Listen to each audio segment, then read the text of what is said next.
I let you know that Councillor Hooker is sick today, so I will be chairing the meeting.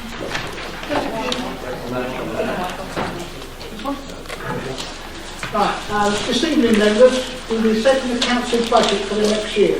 My hope is that whilst we may have fundamental differences about the budget and reports on tonight's agenda, the meeting can be conducted on a civil basis for both groups.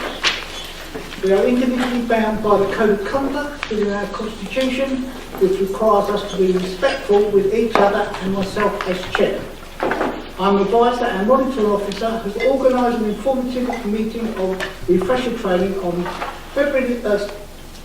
Wednesday the 6th of March, covering our Code of Conduct, members' interest and avoidance of the pitfalls that can lead to complaints against members.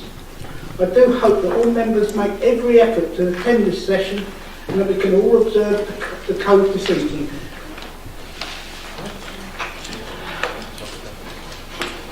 Apologies for absence. Councillor Johnson. We have Councillor Mike Garnett, Councillor Mike Hardware, Councillor David Carter and Councillor Nick Churchill. Thank you. Councillor Rob Davis. Thank you.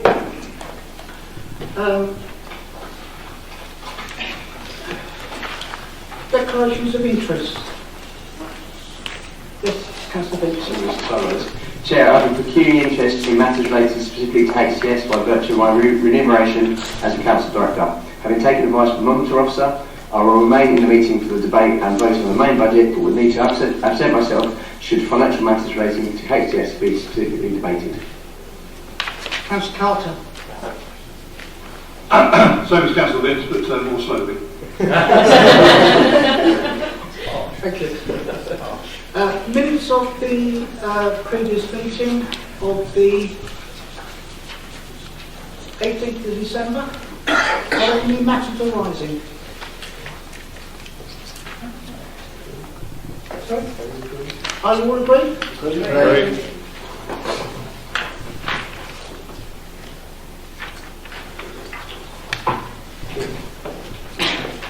Communication from the Chair.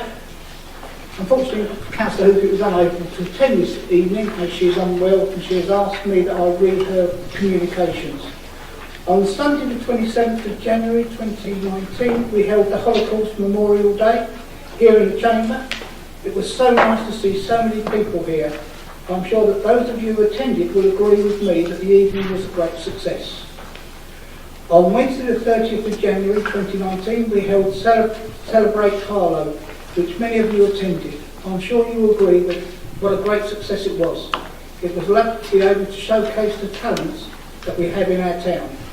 Special thanks must go to Lisa, Rory and other officers who assisted, as without them this would not have been possible.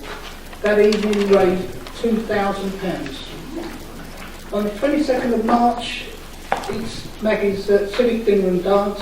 Invitations have been sent to you all, and I do hope as many of you as possible can attend, and we appreciate if you let Lisa know as soon as possible if you are able to attend. Petitions from the public, there are none. Questions from the public, there are 3. Mr. Holman, would you like to read your question? Yes, please.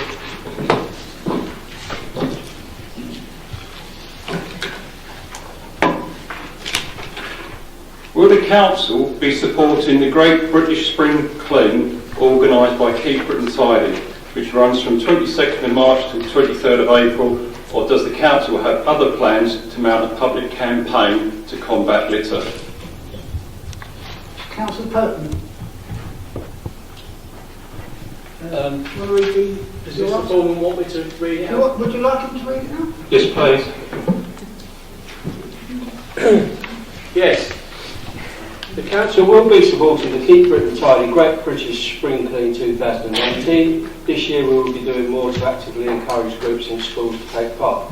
As in previous years, the Council and HTS will work together to support the initiative by offering community groups the use of litter picking equipment and arranging for the collection by HTS of litter collected. We plan to offer £100 to groups and schools as a way for them to fundraise.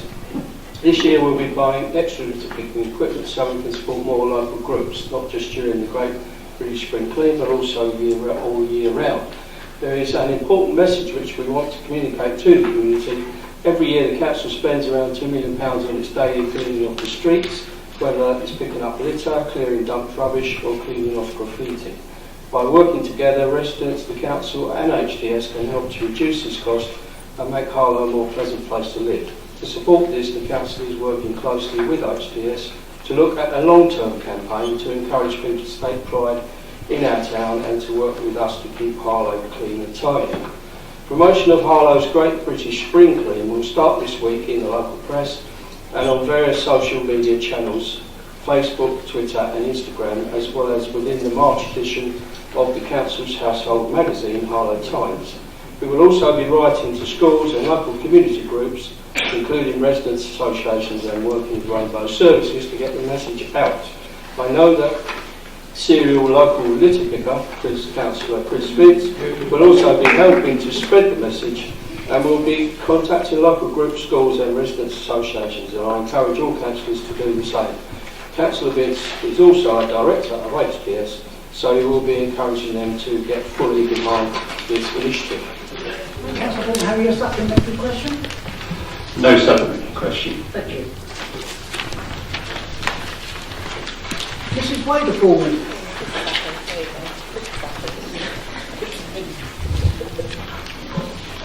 You want your questions taken as read? No, I would like to read it, please. Okay. Do you agree, A, with the Museums Association's claim that museums boost people's quality of life and improve mental and physical health, and are good for well-being to engage closely with collections and ideas in the presence of other people? And B, that the best museums embody the concept of social justice by being accessible to all and offering a supportive environment for everyone, whatever their backgrounds and needs, and that Harlow Museum can best achieve this by being owned and managed by Harlow Council? Councillor Judy Harley. Yes, Wayne, I completely agree. There's a growing body of evidence. Would you like me to read this? Yes, please. There is a growing body of evidence which describes the social inclusion role of museums and the role that museums play in improving health and well-being, including previous research funded by the AHRC, the Arts Humanities Research Council. This research has shown that engaging in museums provides positive social experiences, leading to reduced social isolation, opportunities for learning and acquiring new skills, calming experiences, leading to decreased anxiety, increased positive emotions such as optimism, hope and enjoyment, increased self-esteem and sense of identity, increased inspiration and opportunities for meaning-making, positive distraction from clinical environments including hospitals and care homes, and increased communication between families, carers and health professionals. The 5 ways to wellbeing are a set of evidence-based actions to improve and promote personal wellbeing. These are core principles and contained in Appendix 2 of the Harlow Health and Wellbeing Partnership Strategy 2018 to 2028 and were developed by the New Economics Foundation. The 5 ways to wellbeing provide a useful framework to inform how museums can think about, contribute to and enhance health and wellbeing. And B, an inclusive approach which engages different cultural groups and backgrounds in the learning experience, which meets differing needs, is essential and an important public health principle. Through this, the health and wellbeing differences or strengths of local people can be supported to engage in living a healthier and culturally informed life. The Council is currently operating the museum pending further review and about the service and its future sustainability. This review will involve a range of partners and consider the contribution of volunteers in supporting the museum going forward. Have you a supplementary question? Yes, I do. When the council's going to review, will they consider actually running the museum, but obviously with volunteers and other groups? Yes, I think that's what I said. Yes, we will. Okay, thank you. Mr. Patrick.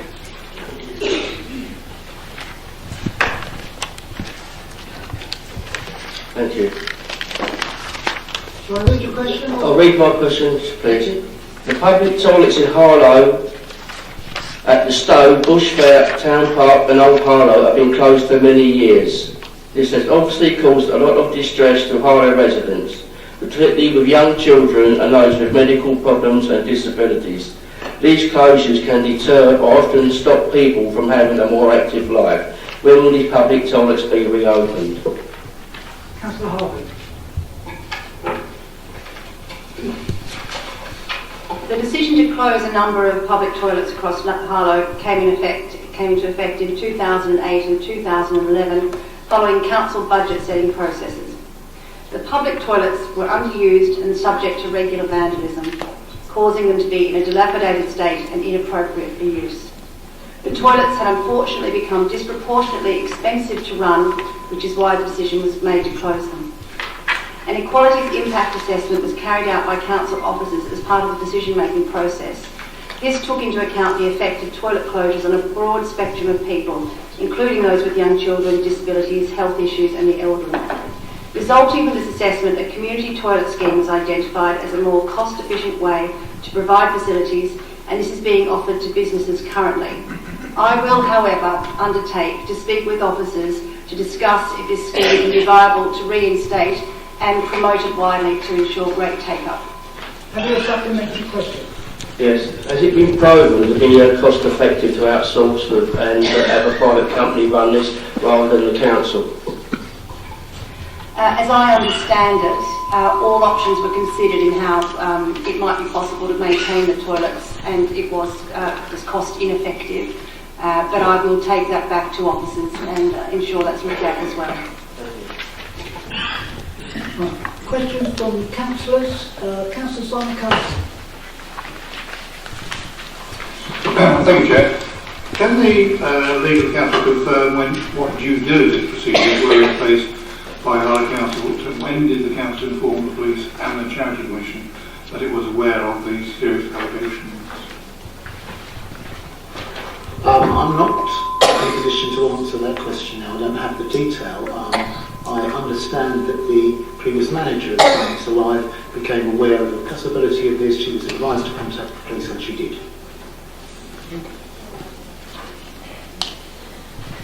A second question.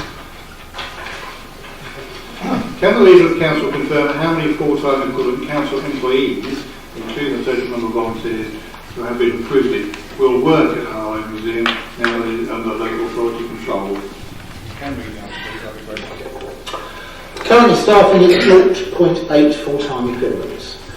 It's not possible to confirm how many full-time equivalents, including the total number of volunteers, will work at Harlow Museum in the future. At the present time, no additional council-employed staff have been recruited on a permanent basis.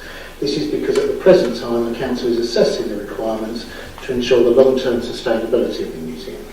When this work is concluded, it will be possible to give an indication of the staffing requirements for the future. There are currently 6 volunteers assisting at Harlow Museum. This number has not changed since the museum's return to local authority control. Thank you. I do have a supplementary.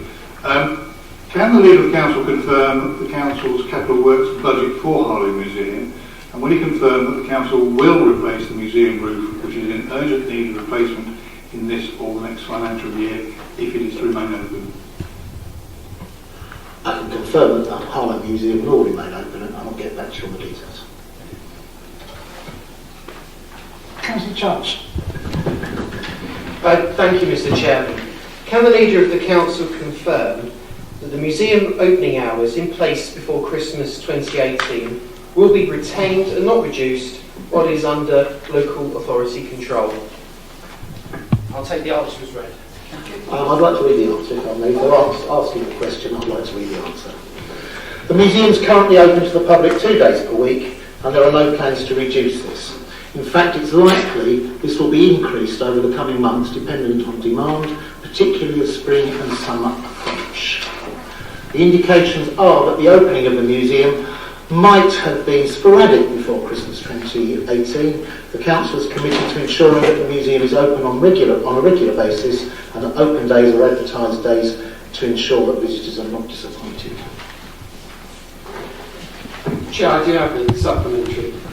Thanks, Mr. Chairman. Can the leader of the council confirm why in his statement on the future of Harlow Museum dated the 14th of January, he failed to show any acknowledgement or compassion for the staff made redundant, or even the museum manager, Sharon Davis, who has been praised by the chair of this council because of his administration's decision to move the service back in-house. This administration's decision to move it back in-house arose because Science Alive, an organisation set up, I think, by Councillor Charles himself, failed to be able to continue the support of the museum in a sustainable way. Your second question, Councillor Chancellor. Thank you, Mr. Chairman.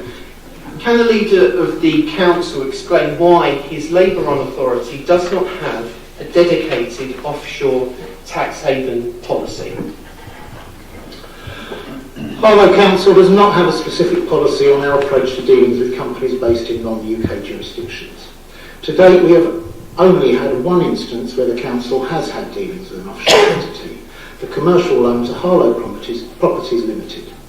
Contrary to incorrect reports on yourharlow.com, the council does not have any relationship with offshore companies in connection with our delivery of the Harlow Science Park. I can confirm that all of the companies involved in the delivery of the Science Park development are UK registered companies. In the one instance where the council has entered into a contractual relationship with an offshore company at KO Park, this was only done after extensive due diligence was undertaken by external lawyers to explore the ultimate ownership and beneficiaries of the corporate structure, so that the council could satisfy itself that this was in the hands of UK citizens with entirely legitimate business interests. I have a supplementary.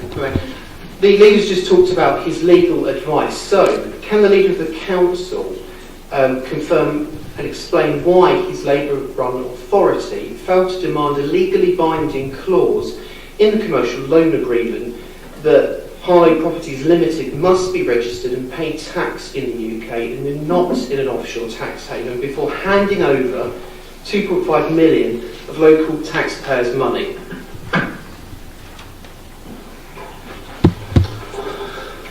The reality about this is about rules about whether companies should be allowed to be based offshore is a decision to be made at government level. And I, for one, would fully support legislation that ensured that companies that made money from trading in Britain should be required by government to be based in Britain and to pay their full share of tax. Of course, that would dent the finances of the Tory party rather badly.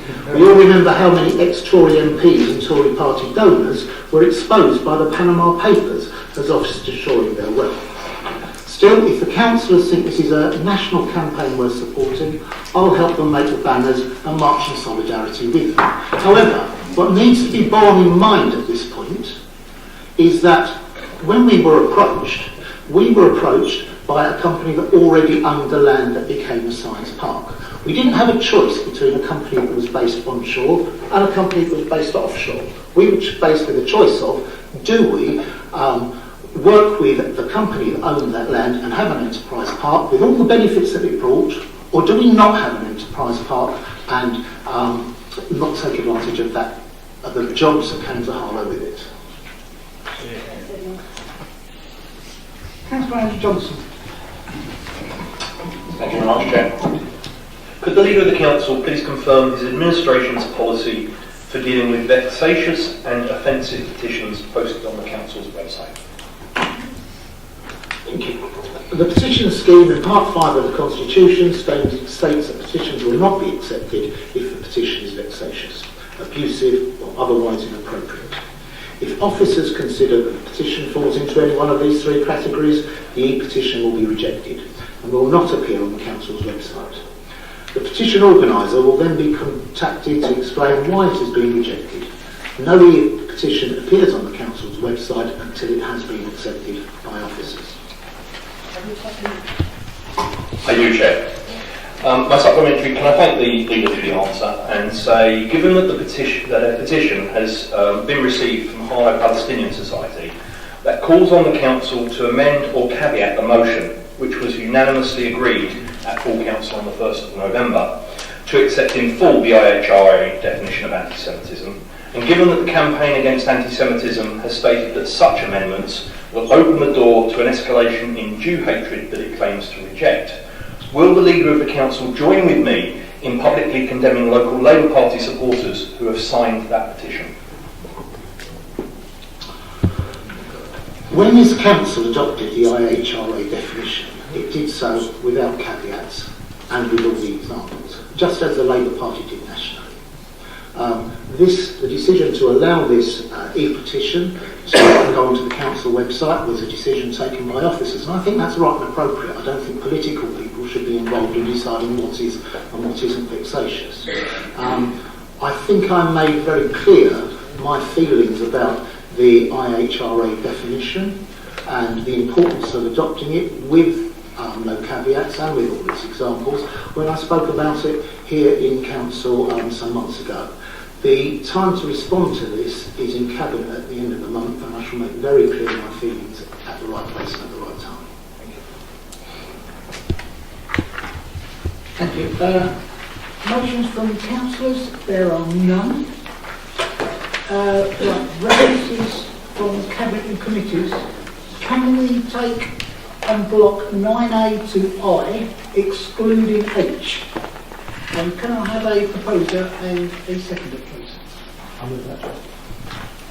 Seconded, Chairperson.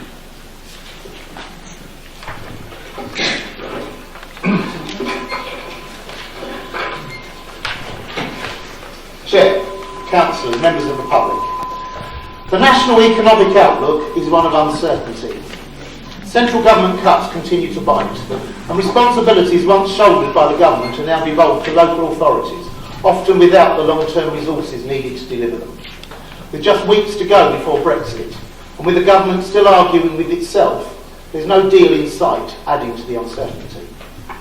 Recent letters received by me from the Secretary of State for Housing, Communities and Local Government confirms that chaos, panic and shifting the buck is the current state of play in Westminster, thanks to this shambles of a Tory government. However, despite this government's failings bearing down hard on local authorities across the country, there is considerable good news in this budget for the residents of Harlow. And before I go any further, I'd like to take this opportunity to thank all the officers and my fellow councillors who have worked so hard in preparing it. Impossible though it is to summarise 300 pages of reports in a short speech, it's well worth noting the following. This Labour administration will be making no redundancies. We have budgeted to implement the full nationally agreed pay rise for all council staff. We propose the first increase in councillor allowances in 8 years. We have budgeted for the creation of 11 new apprenticeships who we will pay at the living wage of £9 an hour. Labour believes in a fair day's pay for a good day's work. This Labour administration will provide funding for the Harlow Carnival, bonfire nights and Christmas lights in the town centre. We will continue to invest in free-to-use facilities in our parks. We have delivered long-term funding for Pets Corner, the Playhouse and the Community Safety Team. Harlow residents deserve opportunities to safely come together and celebrate all that is good about this town. Labour believes in a work-life balance with chances for all to play, spend time in the outdoors and enjoy cultural opportunities. This Labour administration has budgeted for a 1% reduction for tenants that will be met while continuing to protect housing services and making plans to build more council housing. We will provide more money to prevent homelessness. Nationally, under this Tory government, homelessness has risen by 163%, a cause of national shame. Labour believes that it is a basic human right to have affordable, decent accommodation, and we will take what steps we can to deliver on that here in Harlow. This Labour administration plans to invest significant sums in the further development of the enterprise zone, bringing economic growth and more high-quality jobs to the town.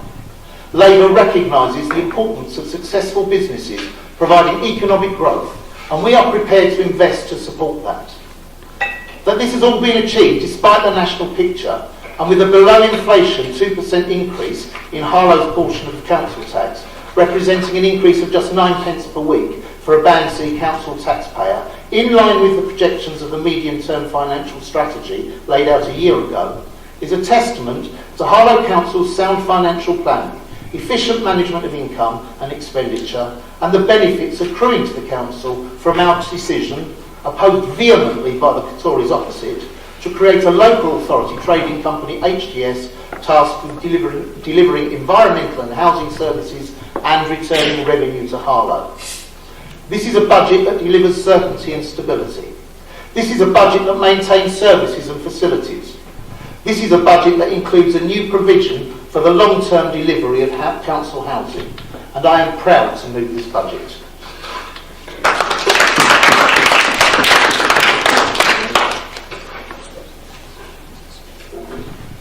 Councillor Davis, do you wish to speak? Not at this stage. Councillor Perry. Thank you, Chair. I wish to move an amendment to the General Fund budget.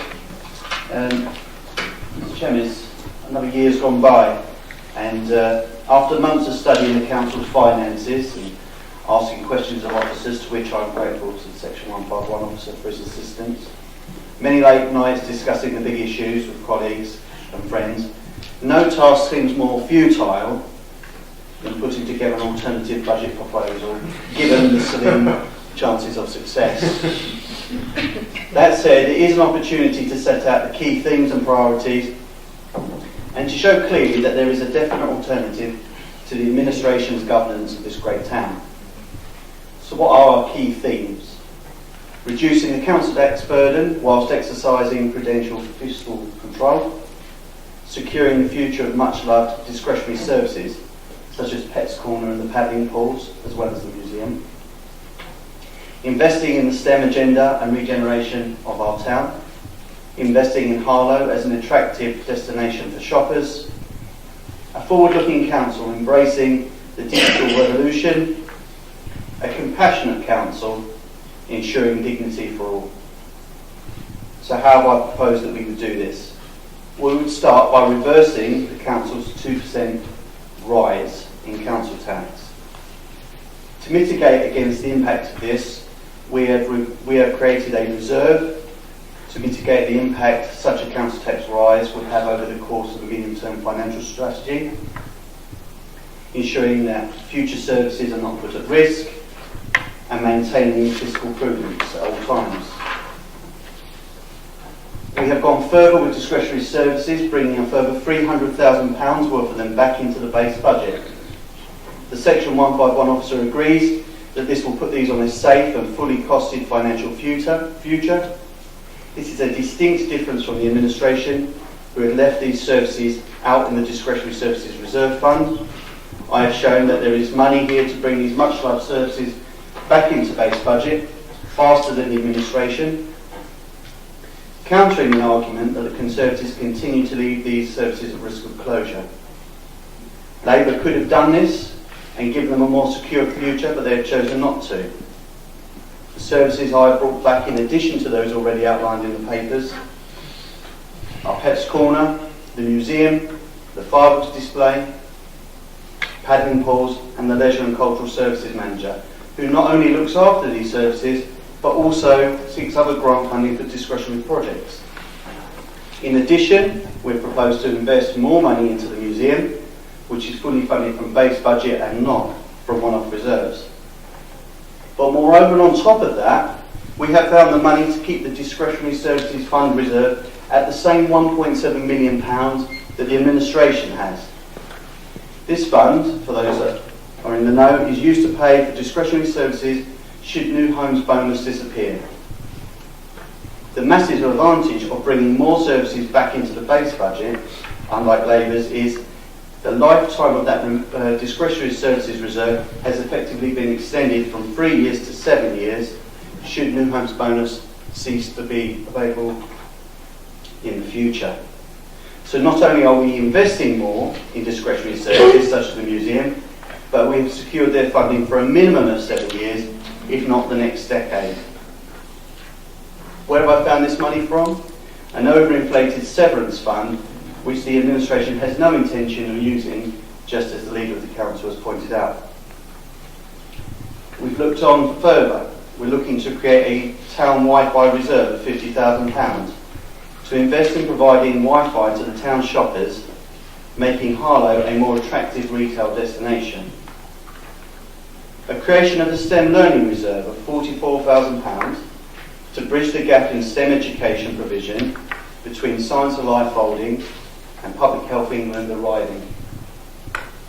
It is critically vital that with the regeneration agenda, with Harlow being one of the main research and development centres in Essex, that we play our part in continuing to fund the future of STEM education in town. We've also reintroduced proposed to reintroduce, the enhanced nappy waste collection service. This was a service that was cut a number of years ago. The service which provides for weekly collection of nappy, adult nappy and incontinence waste, which currently sits in people's bins for up to 2 weeks. This would be compassionate conservatism in action. I will sum up. The final thing we've managed to do is to make sure that we're a forward-looking council looking for innovative solutions to the digital problem, to the digital solution for paper technology.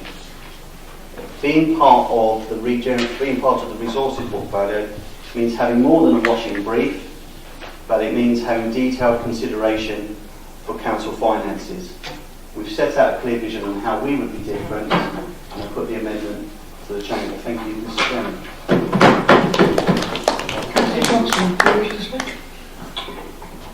Chair, I wish to formally second the motion and reserve my right to speak.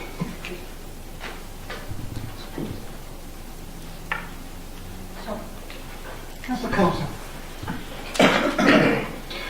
Thank you, Mr. Chairman. Very down at the bottom of page 4 of the supplementary agenda tonight, there is an item marked Invest to Save and Improve Reserve to be spent on reducing reliance on paper and moving to digital solutions. The council tax. This element this part of our amendment comprises three elements offering digital council tax bills and rent statements and a new service called tenant profiling. As a result of tonight's meeting, the council will post out over 36,000 tax demands, over 9,000 rent demands, plus another 11,000 bills for leaseholders, garages and hard standings. And then every quarter, housing will post a further 9,000 statements to tenants. As well as postal charge, we will print tens of thousands of sheets of paper. This is the 21st century. The council has to move with the times. So why not email them and improve our environmental credentials? It's an option. If people want hard copies, they can have them. But residents will need to apply to use their email addresses and their permission to use that address for rent, tax and related communications from the council, and just those items. Last year, posting the council tax demands cost revenues and benefits around £16,500. Assuming half take up digital bills, there will be an ongoing saving of around £8,000 per annum. They also send out about another 50,000 letters, some of which could also be done digitally, but for purposes tonight I'll ignore those. There is already a facility called My Revenues and Benefits, which is used by around 5% of the tax base and is mostly used for benefits. But it's cumbersome to use to receive just one item a year. There is a regulatory requirement that the council receives an acknowledgement that e-bills have been read, and we would need to do some updating to the software to achieve that. Of course, there won't be any savings in this year, and there would be costs of actually promoting the scheme and administering it, which I've estimated at £16,000. This we propose to take to the Investor Save Reserve and repay in 2 years. And with housing, assuming a similar 50% take-up, e-billing could save housing over £20,000 a year in a full year. Again, there will be similar establishment costs, and again funded from the Investor Save Fund and repaid over 2 years. But then there's another facility we would introduce, tenant profiling. In order to manage the housing estate effectively and obtain the most value out of the housing stock, we need to know who lives in our houses and what their needs are. We know who signed the original tenancy agreement, but are both the signatures still there? We have little contact with most of our tenants, except to arrange gas servicing and repairs, and even that's done by a third party. We will carry out surveys, for example, by estate and family size. Tenant profiling is part of community engagement, something this council has failed dismally to undertake. Housing already have the software to do this, but yes, there will be set-up costs. It would be a long-term project. It will be very important for management and long-term planning of our housing stock. Tenant profiling is not something new. Housing associations have been doing it for years. It's time we became a 21st century council. Councillor Mullins, you kindly speak on the amendment. That's fine. Chair, and I hope you don't mind me calling you Chair, but it doesn't stand out because I'm going to carry on doing it. Yes. Chair, it's estimated that in 2015 general election, 5,000 people voted Tory nationally but voted for this Labour administration. And in all the recent by-elections, we have increased our vote share. And I'm really happy to be sat along Councillor Mason, Councillor Dunn, Councillor Jethard, Councillor Edwards and Councillor Vince, who all won an increased vote share. And the Tories opposite must be asking, where has it all gone wrong? The amended budget only goes to show that the people in Harlow don't trust them with running our council. It is short-sighted, naive, financially irresponsible, are just some of the words you could use to describe it. They have only found £17,000 worth of extra income, mainly funded by a magic roundabout scheme which even Zebedee would have been proud of. But yet they promised to freeze council tax at a cost of £148,000 a year, create a reserve to mitigate the loss from raising council tax of £299,000 a year, bring back the nappy collection, £76,000 a year, bring all the discretionary services back into the base budget, God knows how many £1,000s a year. In total, it estimates for an extra £1 million worth of spending. How are they going to fund this, I hear you ask? They're going to pillage the reserves to the tune of £500,000 and they're going to prop up the base budget with the new homes bonus. A choice that this administration has never taken because of the volatile nature of the new homes bonus, a government scheme that we can't be sure of the money. So when Councillor Perrin speaks again to sum this all up, may I ask him to answer this one question? Which frontline service is he wishing to close? Would it be the Playhouse, Pet's Corner, the paddling pools? Because that is the choice he would have to make when he had a £500,000 black hole in his budget. Now, let me get on to the issue about council allowances. I know it's played a bit in the press. Personally, I prefer to see a national payment scheme which took the decision out of the hands of this chamber. But whilst that decision is in the hands of this chamber, we have to make the right one. Now, I'm sure members opposite will agree the need for a diverse range of councillors and money shouldn't be an object for them to come in. And local government shouldn't be the pursuit of people with their own financial means. It should be a pursuit for all. But even when you increase our wages by the amount we accept, we will still be one of the lowest council allowance schemes in the country, and of this which I am quite proud. And if they are so opposed to it, and it's why they're taking it out of their budget, maybe I can suggest two charities in which they can donate their allowances to. PAH Dolphin Ward and Streets to Homes, Councillor Hooker, two chosen charities to support as chair. Now, to conclude, may I, actually, Russell, you're a teacher, so I'll do some constructive criticism. May I congratulate you on actually bringing an amended budget forward this year. It's much better than your tries last year of no amended budget whatsoever. Do I get gold stickers, sir? Yes, you do, sir. But maybe next year, could I suggest that you propose something that isn't headline grabbing, that actually puts the needs of people of Harlow first? It will come as no surprise to you, Chair, that I will be opposing this amendment.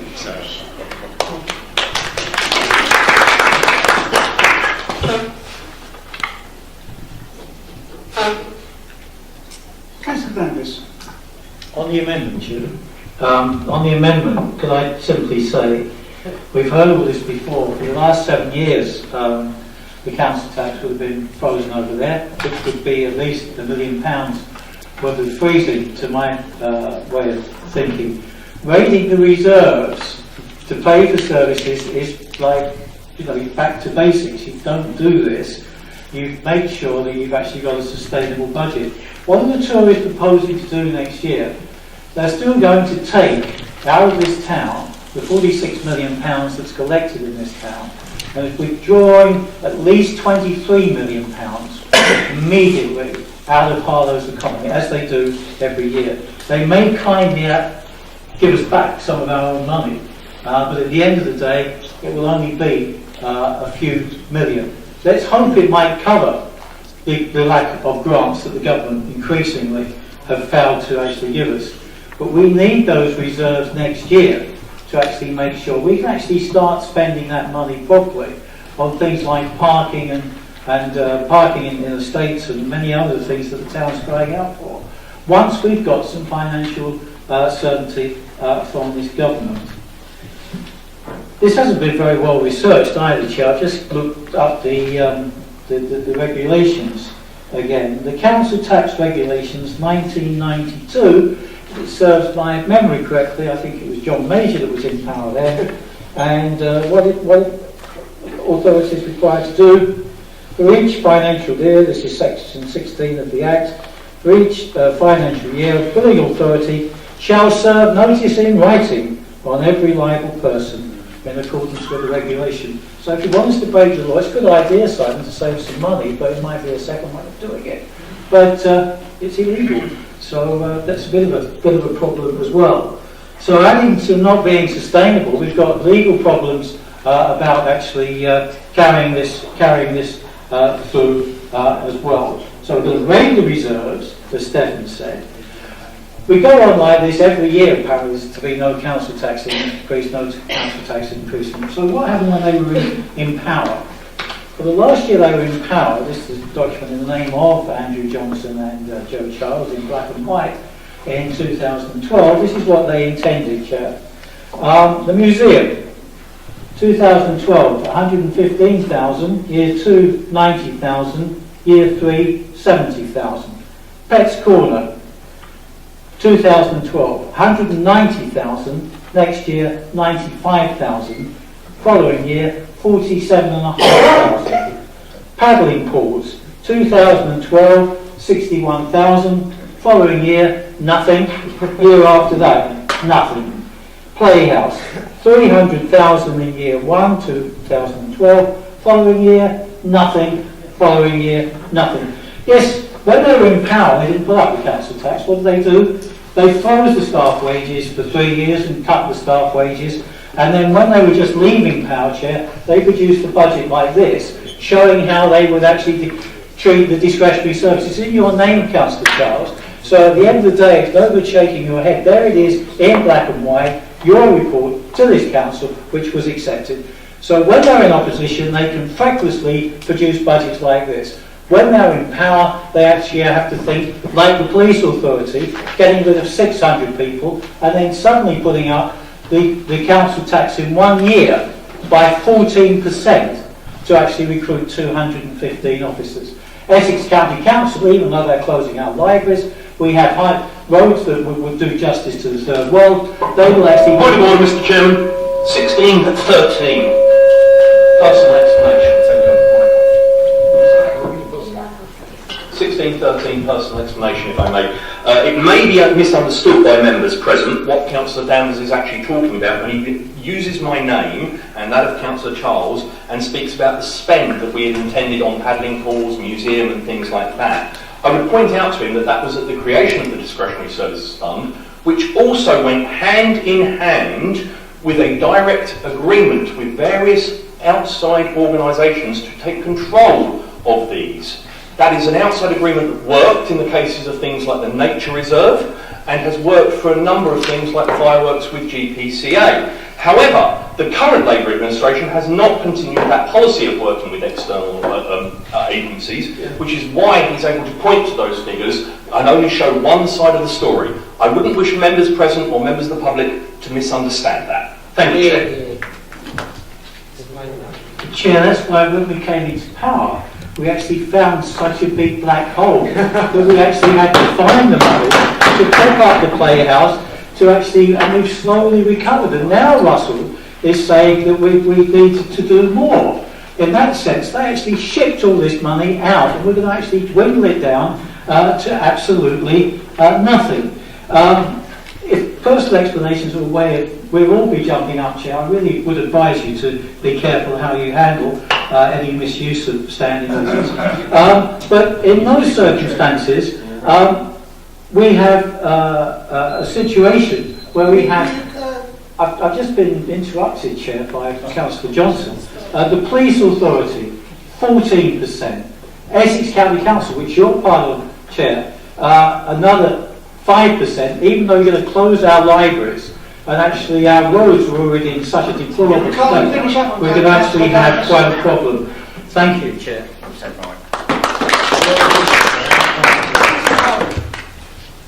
Thank you, Chair. The policy that you're referring to, where services were outsourced into partnership with voluntary sector organisations, is of course known as the Big Society, and we all know that that is a failure. The Big Society was an initiative that did not work, not without laudable ambitions, granted, but it was a failure. I wanted to bring matters back to the current day, because that's what I am more closely across. And I just wanted to make the point that I'm surprised and shocked that we might consider dipping into the severance fund to fund some of these initiatives, when my understanding is that exists in order that we protect the interests of the staff in a climate where funding from central government is incredibly uncertain. And I simply would not countenance for 1 second dipping into that fund unless we are given a much more certain outlook from the government, so that we can guarantee that we can protect our staff.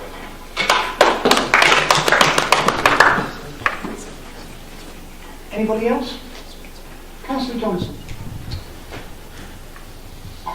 Thank you, Chair. I'd like to start by thanking Councillor Freeman. Science. you do so many things, Simon, that I must have mistaken you for a member of the council. I thank you for your help. I know you've given Russell invaluable help and given up many evenings to sit and talk with him. So we really do appreciate that as an opposition, and we're glad that that facility is provided. And I'm sure you've been equally helpful to the administration. Russell's already hit some of the highlights, but I'll just go over them. A council tax reversal to freeze council tax. Yes, Councillor Danvers, we do keep moving it year on year because we keep showing you that it can be done year on year, and as long as I can keep finding the money to do it, I will keep saving it. But I tell you what, Chair, last year, Councillor Danvers, or previous years when we moved this, Councillor Danvers has stood and said, yeah, but the impact on the medium-term financial strategy is going to be X, Y and Z. This year it's going to be £300,000 by doing that. So we've moved money into a dedicated reserve. We haven't reduced the reserves, we've moved money around in the reserves. Let's be clear about that. And we've created a reserve to cover the council tax. The discretionary services fund. Yes, it was always our intention when we were in administration to move things out, to allow other bodies to take control so that they could, apart from anything, apply to grant funding. I understand that because Science Alive has failed for whatever reason, and I won't get into that here and now, and because the museum has been brought in-house, we may be missing out on arts funding that could be available to the town, that bids were being made, and that we may miss that money because as a council we cannot claim that money.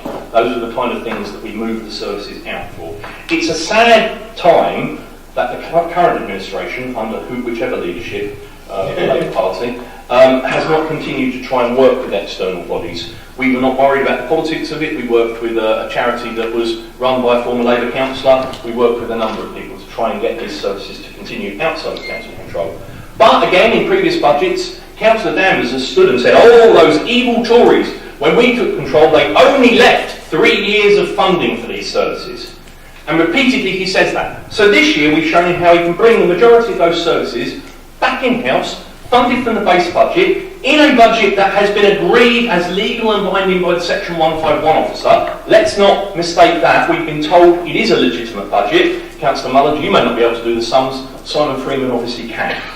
But we have said that we will be able to bring those back in. The ones that are left have got 7 years of funding.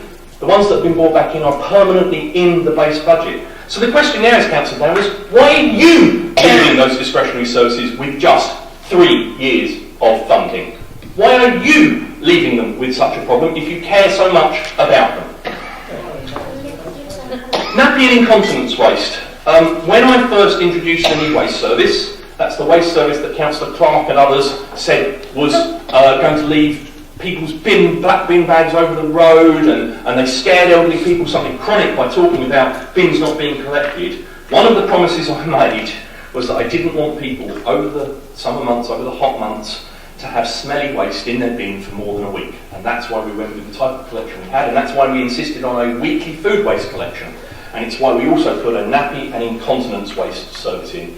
It may only affect 400 odd households in the town, but that service was well used and well loved by people who have some serious issues that we were trying to help deal with. And I think there is an issue of dignity there. And for £60,000, or what's that divided by the £8,000 rise, for not a lot of money, that service can be kept or reintroduced.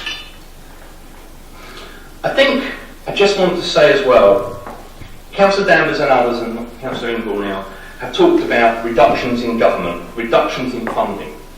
So let's just have a quick look at what that actually means. The general fund budget tonight is £10.8 million. The government grant is going down from last year, £3,007,711 to this year, £2,901,913. That's a reduction of £105,798. It's £100,000 out of £10.8 million. Yet as far as the administration are concerned, all the problems can be laid at the foot of this Tory government. It's a minor amount, and we have shown how that can be mitigated and a council tax freeze can still be delivered. How discretionary services that you have chosen not to work with outside bodies for can be secured. How a valuable service that gives dignity to people can be reintroduced, and how investment can be made in things and how investment can be made in things like Wi-Fi and in securing science and technology learning in this town for future generations. Chair, I happily second the amendment.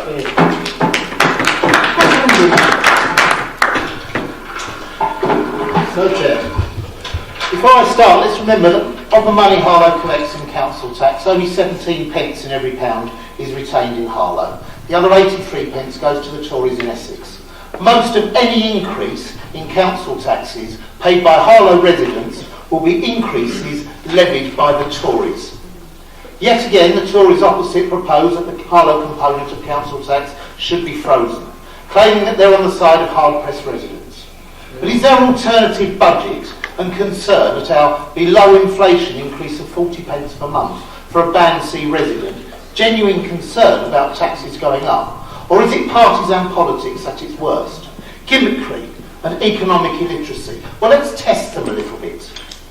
Conservative-controlled Essex County Council are proposing a 4% increase in their portion of council tax. That's £3.61 a month for a Band C Harlow council taxpayer. Have you heard the Tories and the county councillor Tories opposite outraged about this? Have they spoken loudly and angrily about money wasted in Chelmsford? No. It's all been very quiet on that front. The Tory Essex Police Fire and Crime Commissioner is claiming the maximum possible increase in the tax he takes from Harlow residents. That's £1.92 per month from a Band C council taxpayer. Have you heard them rant about this increase or the Commissioner's allowance, have you? No. Nothing. Niet, nada. That's £5.51 per month. I can do the sums. That Harlow residents pay the Tories in Essex an increase of £5.51. That the Tories opposite ignore, yet listen to their protests at our increase of 40 pence a month. And let's not forget that this Conservative government, during the years it's been in power, has repeatedly cut the grant it gives Harlow Council. Now look, Councillor Johnson just said that this year they're only cutting £100,000. But actually when they came into power, the grant was 6.3 million. It's now 2.9. Every year it's been reduced. The total cumulative loss of government grant to this council over the years that the Conservatives have been in power is £14.6 million. Our total council tax take in a year is £7.3 million. If the Tory government gave back to this council what they have taken away in the last 9 years, we could give every single council taxpayer in this town 2 years paying no council tax at all. A 2-year holiday. And you think that's insignificant?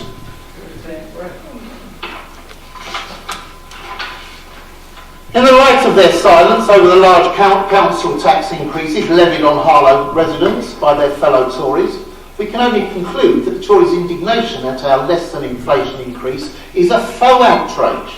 Some might call it contemptible hypocrisy. Mild-mannered as I am, I won't call it that. But it is partisan politicking at its worst. Now let me finish by considering the financial competence of the opposition's budget. Since Labour took control of this administration in 2012, Mike Dunlop was right. Every year but one, the Tories have proposed a freeze on council tax. And in that year, they proposed a small tax cut. Now, across the country, we see what happens when Tory councils, like Northamptonshire, have frozen their council tax, only to be hit with a huge hole, having to cut services massively and still at risk of bankruptcy. But it's Harlow that matters here tonight. If Harlow Council had followed Tory budget proposals every year since 2012, if we followed their advice and not set up HTS, we would have a hole in our budget this year of around £1.2 million. To meet our legal obligation of setting a balanced budget, that would mean no Pets Corner, no Playhouse, no community safety officers, and it would mean we wouldn't be able to step in and save the museum either. Thank goodness we didn't follow your advice. Tonight they propose freezing council tax again, balancing the books with an unsustainable use of a one-off funds that will only lead to a further financial black hole in 2022-23. I'm summing up. They expose their financial incompetence tonight in the pursuit of some gimmicky headlines. The councillors opposite need to learn a lesson. With inflation running at over 2%, the council tax freeze they propose would be a cut in real terms. And after 9 years of devastating and unnecessary austerity, even they must be starting to realise Tory cuts eventually have serious consequences.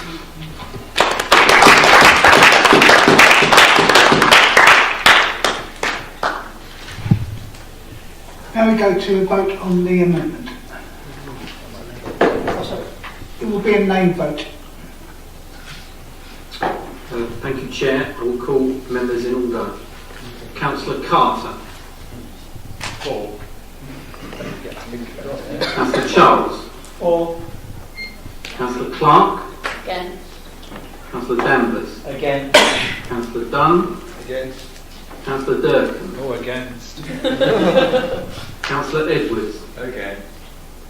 Councillor Hall. For. Councillor Harvey. Against. Councillor Ingle. Against. Councillor Jezard. Yes. Councillor A. Johnson. For. Councillor E. Johnson. For. Councillor S. Johnson. For. Councillor Livings. For. Councillor Mason. Against. Councillor Mullard. Oh, against. Councillor Perrin. For. Councillor Purton. Against. Councillor Shears. Against. Councillor Suter. Councillor Stratton. Against. Councillor Stevens. Against. Councillor Toll. Against. Councillor Vince. Slowly against. Councillor Waite. Against. Councillor Wilkinson. Against.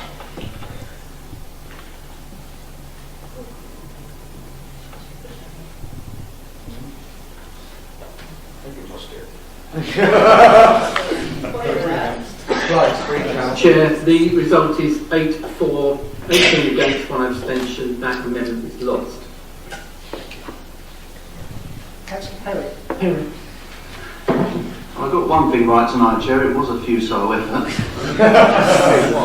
Perhaps I had a little bit of a larger chance of success with my second amendment. Before I go on, Chair, I've spoken to the leader of the council prior to this meeting, and we've agreed a slight change to the wording in my amendment. So if I may, where it reads, the reserve would allow for funding of the following activities, should read, this reserve could fund activities such as. Is that fair enough? So if I may, we have a fantastic opportunity for cross-party support. Sorry, does he have to propose it first and second? Oh, beg your pardon, yes. Point of order. Emily, you're second. Point of order, Mr. Chairman, it's already been seconded in the papers when it was submitted and published on Wednesday lunchtime. It was seconded by amendment. No, it's been altered, not amended. Under 16 point whatever in 16.7, it's an alteration of the motion, not an amendment, not an amendment. It still has to be declared. Okay. Go. We agree. Hopefully the chances of success are not low. Eagle, let's stick with this. We can do this. Okay. So, before us, we have a fantastic opportunity for cross-party support. Okay, we do. And I'm glad that many of us are very keen. I've spoken to the leader of the opposition, the leader of the council. I have spoken to the leader of the opposition as well, and we do have a chance here. I'm very passionate about this. Okay. In the big scheme of things, the amount of money we're talking about here is relatively small, but it is council taxpayers' money, as I believe it was your phrase as well, Councillor Ingram. We do need to make sure we spend it wisely, but I think this would be money well invested. With Science Alive going and Public Health England coming in the future, there is a gap there. There is a gap in the STEM learning provision in the town. And it's such a great town with such a great scientific history. We've only got to look at the name of the enterprise zone as it stands, the Charles Kao Science Park that we have.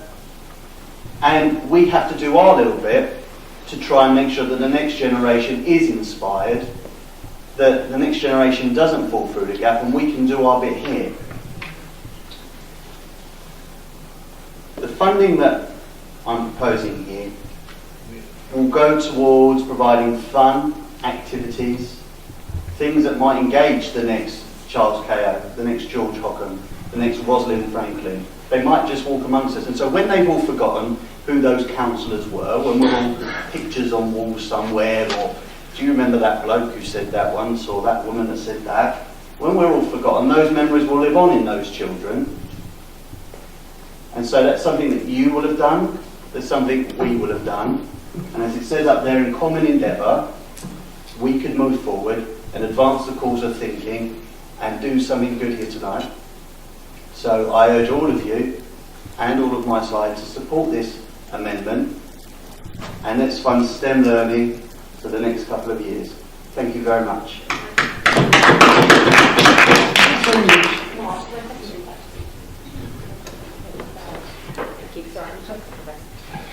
Thank you, Chair.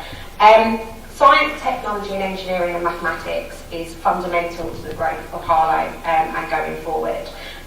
We as a town have a very key place in the economy and where we are in the London Stansted-Cambridge corridor. We are growth area, and everything we're looking forward to, everything exciting Harlow, is based around medtech and lots of STEM areas. The loss of Science Live is a big loss. What's really important, one of the biggest problems in Harlow is still that our residents earn on average less than the jobs in the town. We have high-skilled jobs in the town, and we can't always access them to our residents. It's one of the biggest things we need to address. I'm really pleased that some of the things, like a couple of months ago, I went to the opening of Stansted Airport College that Harlow College are running, and some of the improvements around that, the BMAT STEM Academy that's based at Harlow College as well. We've got the enterprise zone. Public health England is going to be a huge boost to Harlow and our jobs and our economy.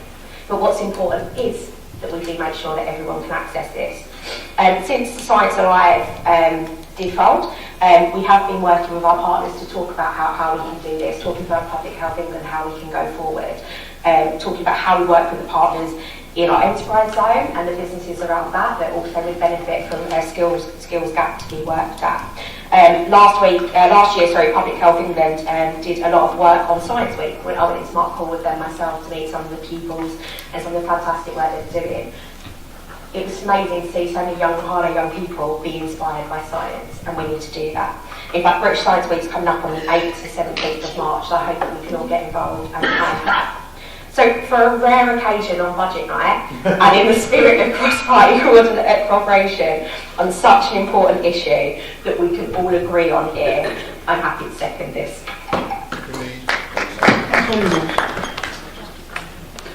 Thank you, Chair. This amendment has considerable merit. It's something we've discussed in Cabinet, as we'll all know here, and it's something that my portfolio holder for economic development has had extensive thoughts about. Harlow is positioning itself to be at the forefront of medtech research, advanced engineering. We want to be a forward-looking town, a town of the future with a real future. And for that, we want our residents to benefit. So they need to have the qualifications to be able to take advantage of all the new jobs that we're bringing to this town. And if we can encourage them to be excited by science, if we can encourage them to look higher in terms of their learning so that they can fill the skills gap that exists and they can fill these new jobs, well then that has to be a good thing. Tomorrow, during my period 5 lesson in Chelmsford, I will be teaching some year 10s who certainly could have done with some excitement about science to engage them. I'll do my best. So let me be brief. I think this is an amendment of considerable merit, and I'd like to accept it into a motion.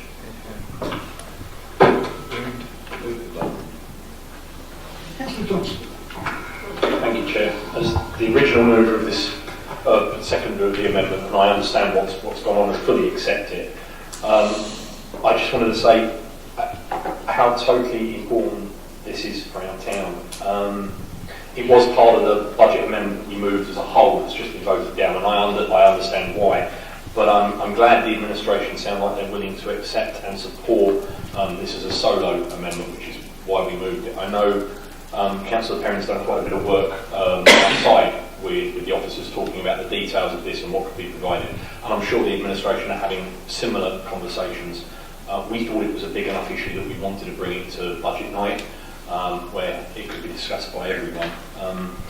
I'm also really pleased actually that Councillor Perrin, when he was introducing this, mentioned not just male scientists, but mentioned my favourite scientist, who is actually who I voted for to be on a no. Less than 20% of STEM degrees go to females. It's a very male-dominated world. And the fact that Rosalind wasn't able to receive a Nobel Prize for her work on X-ray crystallography around the work that fed into Watson and Crick's DNA work, and the fact that even today when you talk about DNA, most people know what the name Watson and Crick, but no one knows the name Franklin, I think exemplifies that. I suppose I should declare a non-pecuniary interest at this point and say I've got a young daughter, as most of you know, who's very interested in science. Well, not so young, she's almost 13. Who's very interested in science at the moment and is really loving her science lessons. That's partly due to some very good science teachers who make their lessons really enjoyable, but it's partly because we've been able to access, and we're fortunate enough as a family to be able to access a number of things like the Science Museum or other activities like that. I know many families in this town aren't able to do that, and I think as a council it would be great if we could get together and make sure that in the gap that exists now that Science Alive has gone, that STEM learning isn't lost from the town and isn't lost on the future Watsons, the future Cricks, the future Hackneys. Thank you.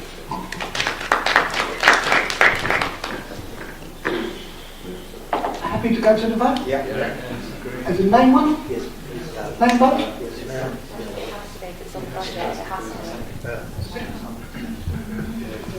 So the vote is on the Second Amendment. I'll call the names in order. Councillor Carter. 4. Councillor Chubb. 4. Councillor Clark. 4. Councillor Danvers. 4. Councillor Dunn. 4. Councillor Durkin. 4. Councillor Edwards. 4. Councillor Hall. 4. Councillor Harvey. 4. Councillor Ingle. 4. Councillor Chesar. 4. Councillor A. Johnson. 4. Councillor E. Johnson. 4. Councillor S. Johnson. 4. Councillor Livings. 4. Councillor Mason. 4. Councillor Mullard. In the spirit of cross-party cooperation. 4. Councillor Perry. 4. Councillor Purton. 4. Councillor Shears. 4. Councillor Souter. 4. Councillor Stratton. 4. Councillor Stevens. 4. Councillor Toll. 4. Councillor Vince. 4. Councillor Waite. 4. Councillor Wilkinson. 4. I make that, Chairman, 24 for, no against and no abstentions.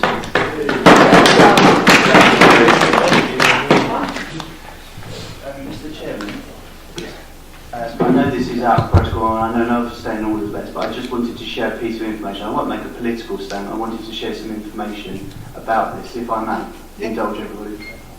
I told the leader of the council before we moved into this, there are 23 primary schools, pre-secondary schools and Harlow College that support this move, and so we can all go out and be very proud of what we've done here today. So thank you very much indeed, everybody.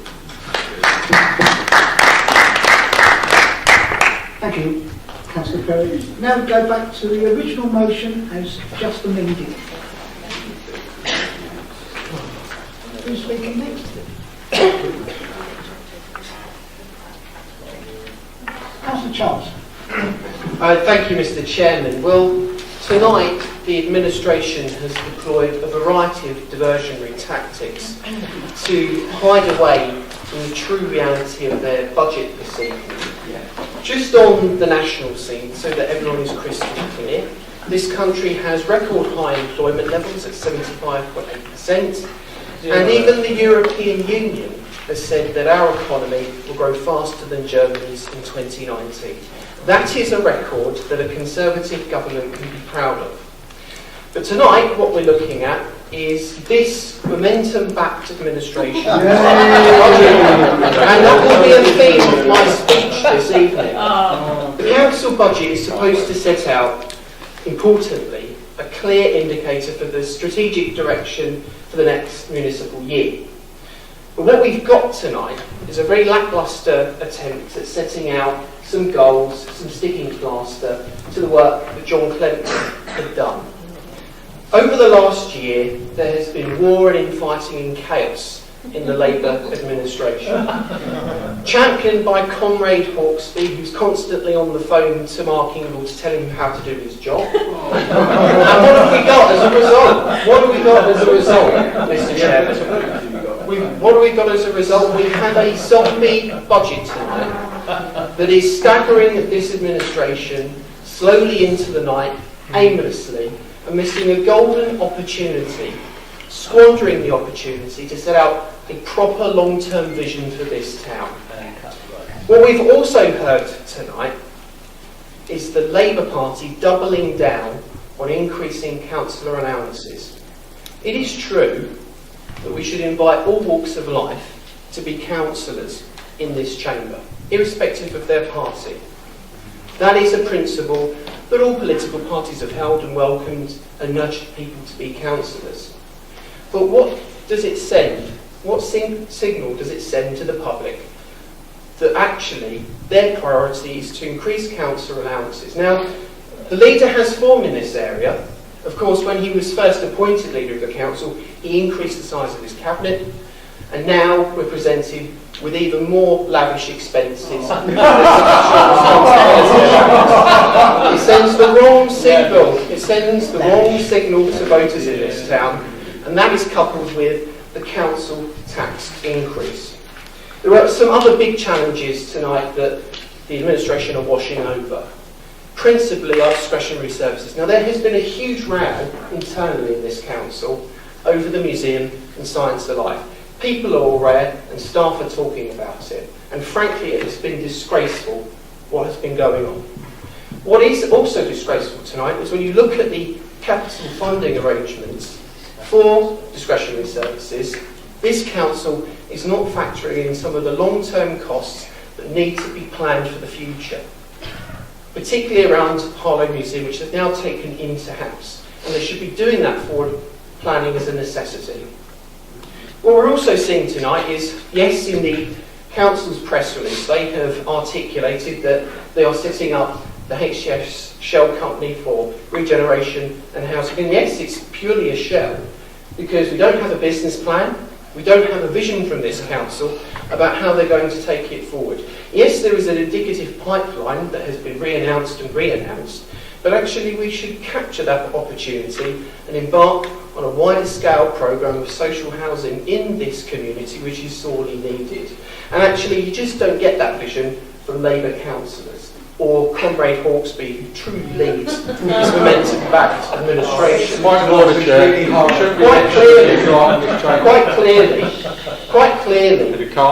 clearly, Mr. Chair. Chair, point of order. The issues they're not declaring what point of order. Yes, Councillor. We shouldn't be declaring members of the public who aren't in this chamber and who are not capable of responding.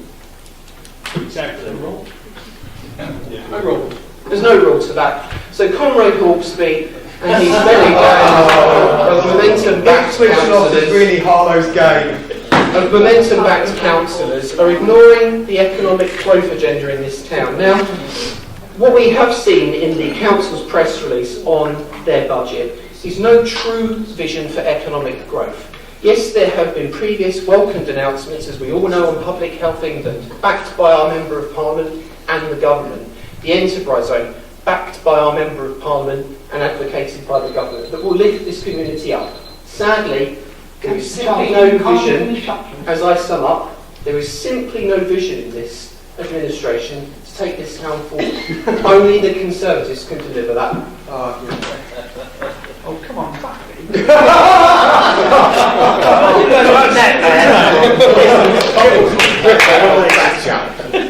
Who would like to speak next? Will you follow that? Councillor Edwards. I don't know what sort of virtual reality Councillor Charles lives in. He talks about economic growth and saying how the economic growth for this country is going to be greater than Germany. Can I just remind you that even this evening, the Bank of England has revised the economic growth down to 1.2%, the lowest for 9 years. So we're back in a position whereby when we started all this austerity, we were told we'd have a period of austerity, things would be wonderful. What's actually turned out, we're actually back into the same position as we were economically 9 years ago. The only problem we've got now is that going forward, we no longer have an economic cushion in any way to take us through the turmoil and the troubles that are going to come. The second economic reality that he wants to look at, it seems to me, is when they talk about the town. I think when you look at the town and look at the history of the town over the last few years, when you want to look at services that have been provided and continue to be provided, they've been continued to be provided by this Labour authority. If you look at the infrastructure in the town that isn't provided by the Labour Authority, if you look at the absence of a county court, if you look at the absence of a magistrates court, if you look at the decline in terms of bus services, if you look at the reduction of services to elderly people and people who are disabled, if you look at the cuts in terms of Shore Start and those sort of activities, you look at the potholes and you look at the latest tragedy, which is going to be the closing of our libraries. When you look at that and you see where the Tories are actually coming from in terms of the provision of services within the town, and then you then compare them with what a Labour Party have managed to achieve, I would say that any fair person would look at that and say, well, okay, this is the Tory budget, which they talk about provision of services, which actually means cuts in services. The Tory government, when they first came in, they said there won't be any cuts to frontline services. We all said that was nonsense at the time. I was working for social services at the time and was told, no, there won't be any cuts. You accept these cuts, you accept these budgets, there won't be any cuts to frontline services. You look at the reduction in the police in Essex, 640 odd down compared between now and 2010. That's the reality.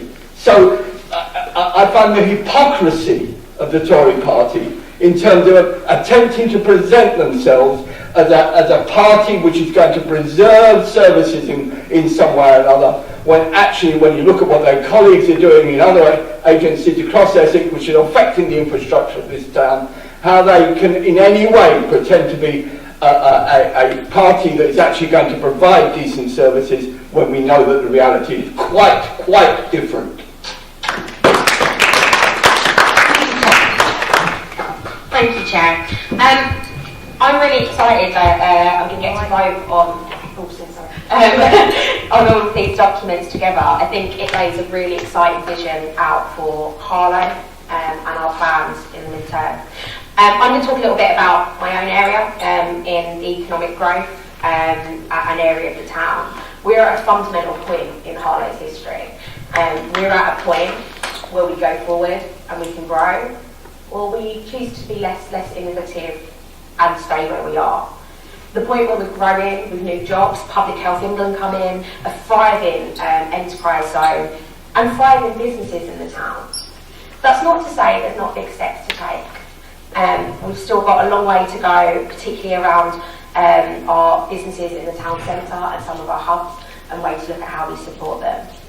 It's really exciting, and I'm sure anyone that's going past the enterprise zone at the moment in London Road can see the buildings that are coming up and see the new council building that we're building to provide office space, and most importantly, increased revenue into the council to enable us to pay for services and pay back into the community. It's really exciting that the council is getting ever growing and closer relationship with businesses in the town. Most importantly, many of our small businesses, we have lots of small businesses in Harlow, lots of hubs, and I'm really excited over the coming year to work even closer with them to make sure that our policies, our procurement policies and our policies in the council enables and thrives, and we work in a way that's positive and working forward. As I said, Public Health England MedTech is at the forefront of everything we do and looking to address some of those skills gaps. I'm really excited to be working with our surrounding councils and our county council and Hertfordshire County Council, looking at the area which covers basically the Harlow Garden Town, to look at the economic growth region and how we can work together as a centre of the London Stansted Cambridge corridor to enable more growth and more businesses to come, to make sure that the residents in the area are upskilled and able to take advantage of those. What I would say is this is all really positive, but we can't forget the fact that sometimes when we talk about how we've managed to really run the council well since 2012, we don't ignore the cuts to our income. The £14 million cumulative impact that we could have had since 2010, when the government started cutting our grants, could have paid for many more things that we would like to do. I'm very proud of our budget, but we could go further. We could look at some of the issues raised earlier about toilet spaces and open. We never, any of the decisions we've made have been difficult. We could look at some of the decisions we've made around waste collection and different things around that.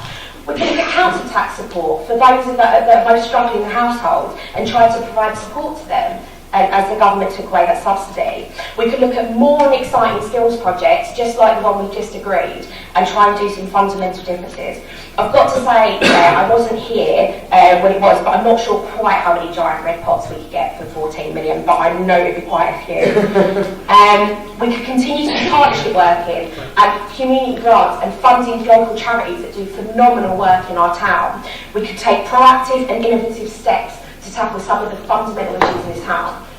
We do well with the money we have, but there's many, many things. I think every single one of the councils on both sides here, 33 councils take here, have innovative and great ideas that we can all take forward for our community, but financial restraints are there, and it's really important we don't forget that at this time. Thank you. Does anybody else want to speak? Councillor Thank you, Chair. I quite like this rule that we can slag anyone off if they're not here. I might have a moan about my brother. I'm only joking, I love you, Mark. Actually, this issue of councillor allowances, it's not actually a party political one. I was campaigning about 6 months ago with Labour activists in Basildon who were complaining about the Tory administration in Basildon raising councillor allowances. It's a tricky one because whoever is in administration who makes this decision is going to be criticised by the opposition because it's a good way of sort of scoring political points, which is probably part of the reason councillors in Harlow haven't had a raise for nearly 9 years now. But if we do want the best people to be councillors, a range of people from all walks of life, from all backgrounds, we do need to think about raising these allowances. You know, I've got a job, full-time job, and I can manage those two things, but for some people that's not necessarily possible. I know I've turned down a promotion because I'm concentrating on my councillor allowance now. That's not, wasn't a big promotion, but it's just something to bear in mind. After the kind of quite aggressive, very different approach to the two Conservative councillors, Councillor Perry and Councillor Charles, I feel quite lucky that when I was standing for election last year, the only thing I had to go at me about was the fact I wasn't born in Harlow. Which brings me on to Chelmsford. It is Chelmsford, by the way, not Colchester, Malden or anywhere else. Yeah, thanks, John. The basic allowance of a councillor in Chelmsford is £5,760.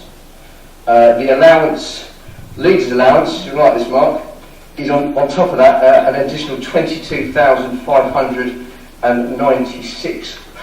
You're not having it. And this is for you, Clive. The mayoral allowance is £11,170. Tell Magnus you're not having that either. And the League of the Opposition will get an additional £7,455. I understand people's reservations, but we are one of the lowest paid councils in the country, and we do, if we're going to encourage a greater range of people to be councillors, we need to bear that in mind. And sorry, you know, if we have to take a hit and we have to be, you know, not by the opposition for doing it, then we do it because it's the right thing to do. Thank you. Councillor Carter. Thank you, Mr. Chairman. I look forward to Councillor Mallard joining me in donating our increase in allowances to streets to homes. I should be starting that on the 18th of February.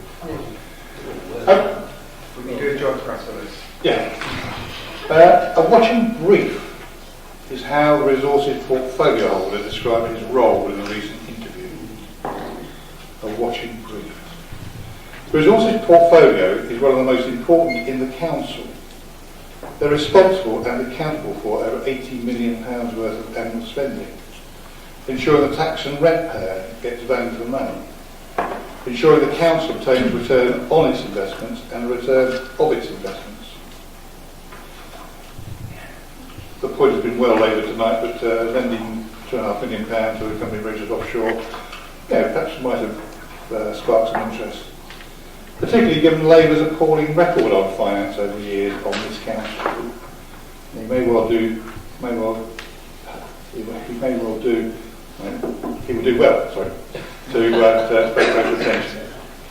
Several years ago, this council acted as a bank to a number of local charities. The council created overdrafts by paying their bills and salaries, despite not having a banking licence. The money to repay those overdrafts never appeared, and the council was left with around £300,000 worth of debts. I refer to Harlow Welfare Rights and Advice training organisation called ITEC, based at Lattenbush. Also at Lattenbush, the council guaranteed a loan to a company running business units there, the Harlow Business Centre. When it folded, it left the council with another debt of around £300,000. Then going a little bit further back, there were interest rate swaps, where the council suffered a substantial loss of interest. And the investment in an overseas bank called BCCI. It took you a decade to do so. Does the portfolio holder understand all the provisions and reserves under his control? For what projects are the millions put aside? What are the risks they are supposed to cover? What is the amount of the risk? What is the likelihood of the risk? No idea. Sadly, I suspect Councillor Danvers is not the only cabinet holder who sits on the sidelines.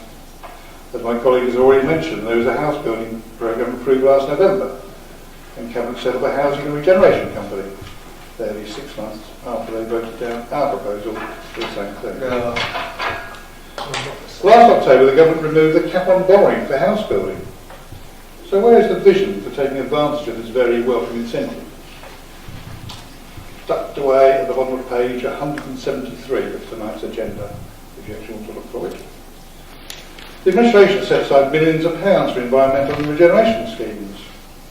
So what schemes? Where are they? No idea. With an influx of new councils, you would think they would be brimming with new ideas. But where are they? The council's taken on more apprentices. But what will they do?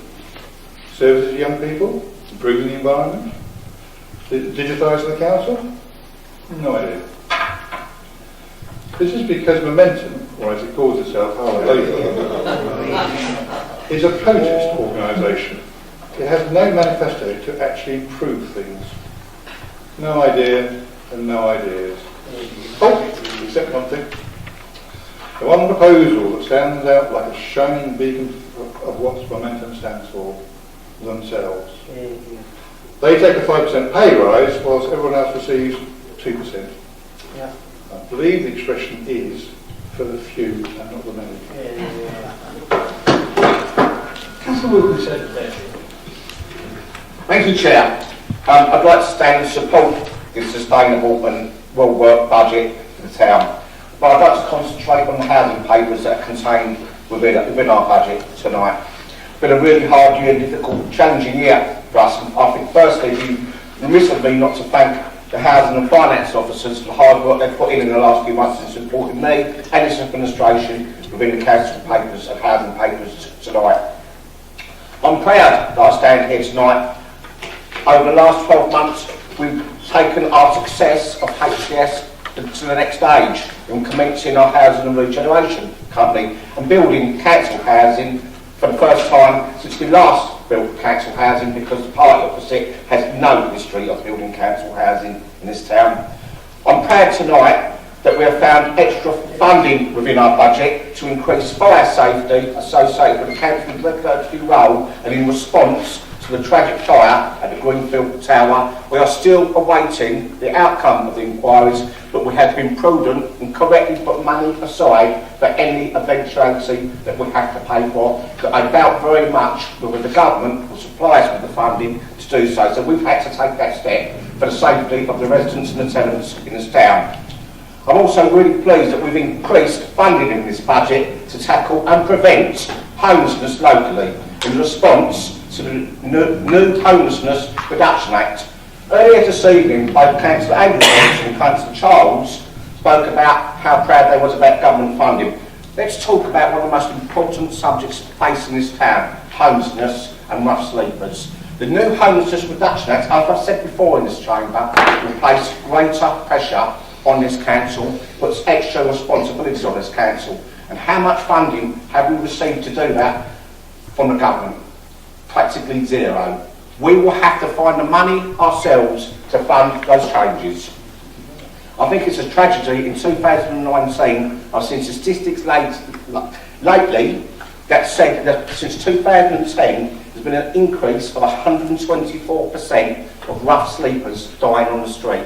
We should not be discussing figures like that in 2019. I'm also pleased that we're implementing universal credit locally, providing support for those affected, managing the rollout, which has been delayed by the government again, and raising awareness of the devastating impacts it will have on people within this town. We continue to make best use of stop tracking local priorities, energy efficiency, making a difference in tackling fuel poverty, developing modern homes for local people, part of a £6 million project that we are putting together for all our supported people complexes tackling fuel poverty. We continue with our regeneration and completion of the estates of Bryce, Cotshaw Close and Aylotsfield with sound financial management. We continue again to have strong landlord performance, collecting rent, service charges, managing empty properties and repairing tenants' homes with over 48,000 repairs done this year along for our success story, HDS. I'd like to conclude that I think this is a budget that not only includes sound housing management, it includes sound management throughout the whole town, and we are surely departing to be trusted to do so. Thank you, Chair.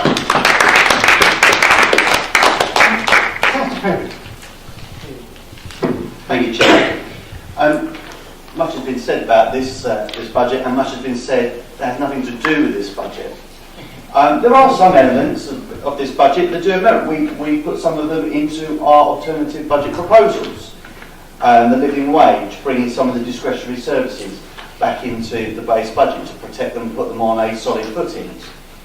But the problem is, this budget doesn't go far enough. Why only bring some of those discretionary services in from the coal? Why not bring them more?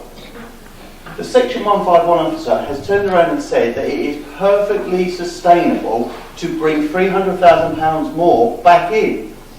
Perfectly sustainable. If new homes bonus were to disappear tomorrow, it would tail off over a period of 4 years anyway, in which you have to still make sure that you've got sufficient funding, even under your regime, to make sure that you can use and pay for the discretionary services fund. Otherwise, you will be drawing down on the discretionary services reserve, but your reserve will only last for 3 years. Under our proposals, it will last for 7. So you haven't gone far enough because you haven't bothered to look. Members' allowances. Much has been said. One of the distraction techniques that's been used over here is a lot of whining and a lot of whinging about Tory cuts here and members' allowances here. And Councillor Lindsay, he's talking about, this as if as if we're all in it for the money. I didn't come into this to worry about how much the members' allowances is. I came in here for public service and for public service sake. Now, if you want to raise members' allowances, okay, but don't do it on the back of a 2% council tax rise. It's outrageous. Utterly outrageous. And you start comparing yourself to other councils, saying, oh, it's not fair, they're getting more, they're getting more. What are we talking about? We should be talking about making the services in Harlow better, not how much we get remunerated. And it's a remuneration, it's not a wage, it's not an income. It's not on. Beg your pardon? It is to some of us. It is to some of us. Okay, right. Fair enough. It's not a wage. It's not a wage. It's not intended as a wage. It isn't called a wage. You don't pay. You don't get your pension out of it. It's not a wage. We talk about some of the other whining that's come out recently. I was from Camden the other week when Councillor Downs. I wrote it down at the time. I couldn't believe I was hearing this. That a £700,000 extra retail rate relief from the government, he considered an imposition, quote unquote. Couldn't believe it. An extra 700 grand from the government is an imposition. We've got an extra £250,000 more than we were predicting from the government in their core funding. So we're getting more money coming to the council than we previously worked out. And in terms of using reserves, the administration turned around and said they're not planning on laying anyone off. We're not planning on laying anyone off, so they keep padding the severance reserve. For what reason? For what reason? Use it for services. Yes, have a reasonable amount in there, should there be an emergency, but over 2 million, ridiculous. Now, we've heard a lot of whining, we've heard a lot of whinging. This budget doesn't go far enough. That's my problem with it, and that's why I can't support it. Councillor Mason.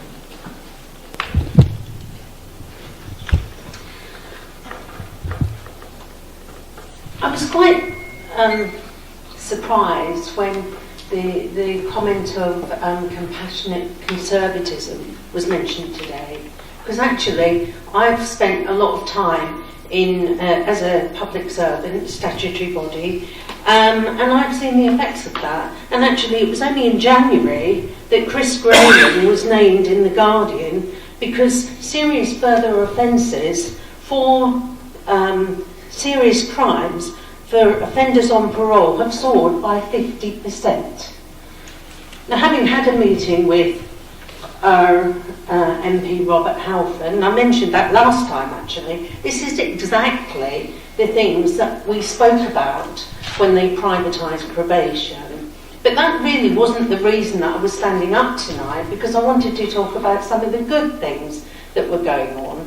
But, you know, I just wanted to remind our opposition that actually there have been real victims of crime. You know, people have been murdered, raped. I've also worked in prisons, and actually, you know, the cuts to the prison service under the Conservative government are astonishing. I mean, Bedford Prison, which I was in recently, has been declared Councillor Mason, what does this to do with budget? Well, it is to do with budget, because actually it's been mentioned a few times tonight about what the Conservatives have done.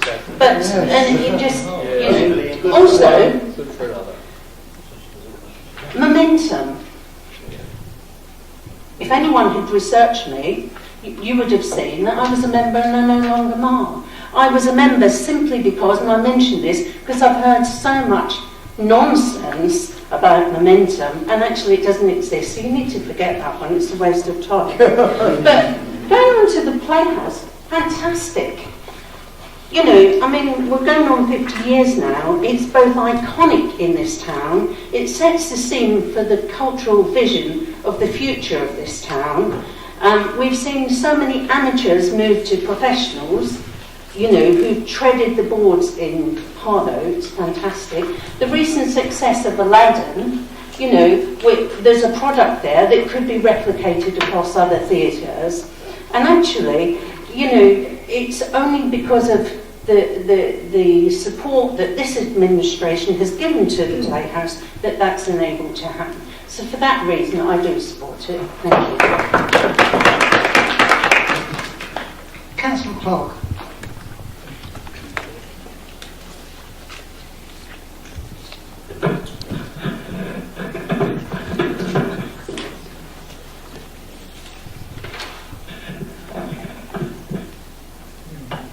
Well, we've seen the government set an austerity context for our budget, and over the last 5 years the government has cut the budget by over 52%, and that's reflected in local Tories' past actions, as Mike has shown. When they were in power, the 2012 budget drastically reduced all the discretionary services. We cut discretionary services. Many fine words have been spoken about them today, but we have to look at the past as well. If they continue to freeze the council tax over the 7 years, Harlow would be £1 million worse off and having a real impact on services and facilities. We've seen again from Mike that the budget was over the 3 years halved each year, leaving £47,500 in the third year. That would not be enough for even one person running, with all the running costs, to keep the Pets Corner running. So today you've rescued it in a sense, but having said that, it's out of reserves and would be unsustainable in the long run, I would also argue, as others have. Whereas we've, with very careful financial management, have safely brought it back into the core, and I'm glad that you welcome that, but it brought it back into the core and base budget, which is much more secure for all the staff and the public. Now, like Francis, I would also like to celebrate, in this case, Pets Corner. It's a wonderful facility, extremely popular, and has been thriving under a Labour council, and increasingly so. Animals, of course, are always loved by children, but parents alike. There's a caring, welcoming staff, the really committed volunteers, great band of loyal supporters, including the Friends of Pets Corner, but you do need full-time experienced staff, and recommendation in the past has always been increase your volunteers. One of the favourite memories that I have is when a manager actually delivered 2 lambs at Pets Corner, and he was simply describing what was happening to a massive audience of women and children. They phoned up their friends, a lot of humour, remembering their own childbearing capacities and the noise involved relative to the quiet, passive youth who was undergoing her childbirth, as it were. Lots of education taking place, the facts of life, and both lambs, when they were safely delivered, received a huge round of applause. And that was really a marvellous experience. Pets Corner involves the whole community with the nativity plays, concerts and shows, and also is income generating, and this has to be borne in mind now, with school visits, hiring of reindeers, birthday parties and so on. The Learning Centre is now so fully booked that there is a need, and they have produced a new learning hub which has just been added. So in the contrast to the unforgiving austerity of the government, nothing would be left. I, for one, am very happy to pay £9.40 a year, or just 18 pence a week per household, to maintain the great facility of Pets Corner, which we've maintained all these years. Does anybody else want to speak? Councillor Johnson? Thank you, Chair. It behoves me to stand and say a few words about why I won't be supporting this budget. I'll start by thanking the members opposite for accepting the amendment on STEM, and I hope that does now pass as part of your budget for that particular fund. I cannot, however, support the rest of this budget, and I'll tell you why.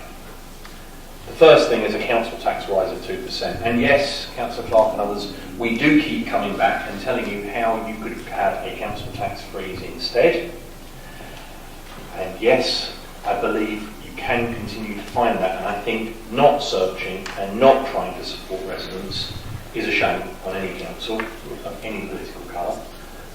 And I do believe that council tax rises can be mitigated if people think seriously, think out of the box, and look at alternative ways of working, like Councillor Perrin did with our amendment.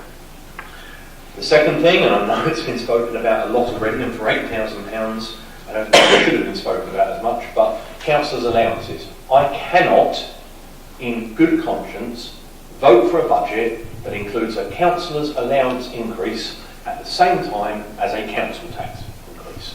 Perhaps if you delivered a freeze and decided that you were going to implement the council tax allowance, councillors' allowances increase, I would have been minded to consider it. I will not even consider it whilst you're raising taxes on residents and putting more money into your own pockets. I think that is not what any of us got into local government for. And I will say publicly now that when I was approached back end of last year, in October last year, to make a submission to the independent panel that made this recommendation, in my submission I clearly spoke against allowance increases. I clearly actually suggested what I would have brought before in a budget, that we should keep members' allowances, base allowances the same, but actually reduce special responsibility allowances. I hold my hands up and say I claim the special responsibility allowance as Leader of the Opposition, so that would have affected me as member as well as Cabinet members. I think agreeing a budget tonight that increases money going into councillors' pockets is wrong. Let's look at some of the things that have been talked about tonight as well. I think when you're on the back foot, as I believe this administration are with their budget, you do a few things. You tried distraction techniques like we've heard. You rant a lot about the national Tories, the county council Tories, the police Tories, austerity, the history of the budgets, what's being cut where. You don't look at what's going on in Harlow. It's a pleasure to see Councillor Mason stand on her first budget night. It was a shame that she spent 90% of the time speaking about the national situation and nothing about Harlow. The one thing she did talk about, the Playhouse. I immensely love service in this town that I'm very proud Conservative Council supported and is now currently being supported by this Labour Council. It's just a shame that it closed once in the history of this town, and the only party that closed that Playhouse was the Labour Party. The next thing that you do if you're on the back foot is you sow discord. You start to talk like Councillor Mullin, the figures don't add up, it doesn't work, it's unsustainable, as other people have said. I point once again, the Section 151 officer has okayed this budget as a legal and sustainable budget. That's fact. The Section 151 officer has passed this budget. It wouldn't be allowed to be presented tonight if it wasn't passed by the Section 151 officer. So stop your distraction techniques, stop saying how rubbish everything we presented was and how wonderful everything you presented was. It's just not true. And the third thing is, you bust a gut when you're making your speech, and I know I'm guilty of that. I did worry, though, for the blood pressure of the Leader of the Council when he was speaking previously. I hope when he sums up, he will not only tell us that he recommended a councillor's allowances freeze or reduction in his submission to the members' allowance panel, and that he didn't actually ask them to increase the allowances when he made his submission to the members' allowances panel. And if he did make a submission to the members' allowances panel asking for a decrease or a freeze, why is he now recommending to this council a budget that increases those allowances?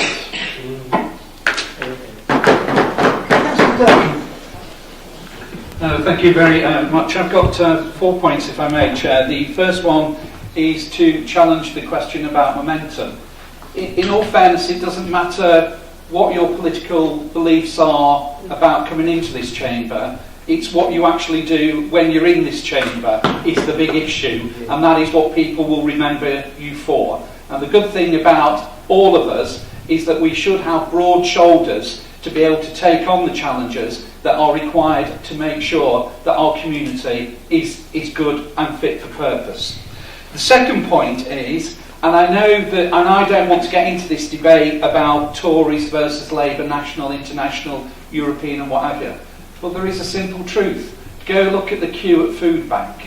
That tells you a story. Listen to those people. Listen to the suffering. We didn't have that years ago. We've got it today. And that is due to decisions that have been made by other people outside this chamber. In relation to the allowance, that's absolutely fine. If you want to vote it down, but then stick to your principles and then don't take it.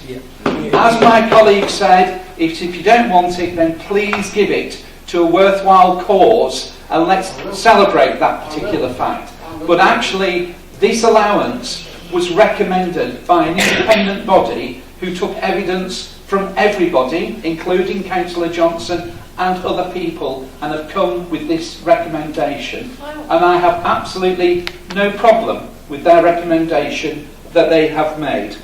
And my fourth one is the key point of why we are here at this moment, at this time, at nearly 9:30, is that this budget is a sound budget.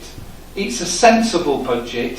It's safe and it's secure. And what it does, it brings stability to our town when we have instability within government and Europe at the moment. And whichever way this will all pan out, it is seriously important that we bring safety, security and stability to our town. And that is what the basis of this budget is. There is no big bang, there is nothing sparkly about this budget this year. Previous years we did, when we turned the lights back on, when we did other things. But this year, it is absolutely right that those in authority made the right decisions for the right reasons. And those right reasons are our community. Those reasons are actually our businesses. But also, it's about our future community and our future businesses that are going to take Harlow to the next generation. So yes, there is no big bangs, there is no big whooshes or anything, but it is absolutely a budget that is safe, it's secure, and it brings stability. And I think we should all support the actions of our leadership in bringing this budget forward. Thank you.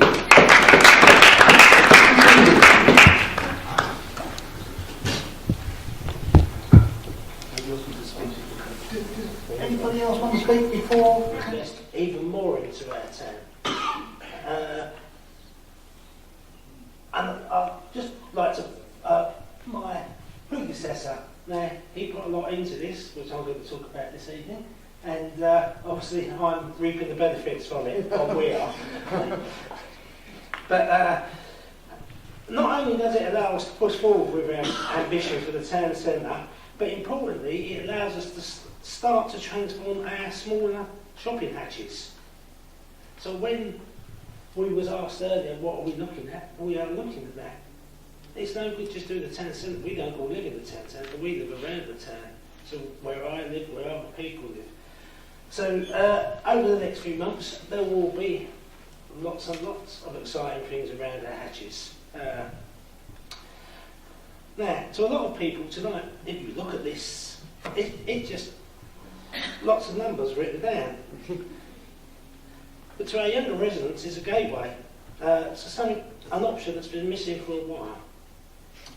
Our plan to start building even more council-owned properties over the next few years, starting with Bushycroft, the Reddings, and despite what the Alliance Party claims, the luxury flats at Lister House will all be council level rented accommodation.